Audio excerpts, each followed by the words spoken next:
రామాయంపేట పట్టణంలో ప్రభుత్వం నిషేధించిన చైనా మాంజాను విక్రయిస్తున్న మహమ్మద్ తాహిర్ అనే వ్యక్తిపై కేసు నమోదు చేసి దర్యాప్తు చేస్తున్నట్లు రామంపేట సీఐ వెంకటరాజగౌడ్ శనివారం సాయంత్రం విడుదల చేసిన ప్రకటన తెలిపారు.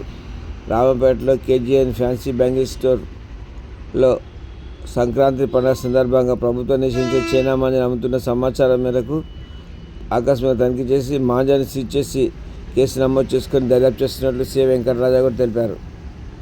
చైనా మాంజాను ఎవరైనా విక్రయించినా కలిగి ఉన్న వెంటనే పోలీసులకు సమాచారం ఇవ్వాలని రామంపేట సీఐ వెంకటరాజగౌడ్ కోరారు. 100 రామంపేట పోలీస్ స్టేషన్ నంబర్లకు కానీ 100 నంబర్లకు కానీ ఫోన్ చేసిన వ్యక్తుల పేర్లు గోప్యంగా ఉంచుతామని ఆయన తెలిపారు. చైనా మాంజా వల్ల చాలామంది ప్రాణాలు కోల్పోయారని తెలిపారు. చైనా మాంజాను విక్రయించినా కలిగి ఉన్న నేరమేనని, ఎవరు చైనా మాంజాను వినియోగించవద్దని సీఐ తెలిపారు.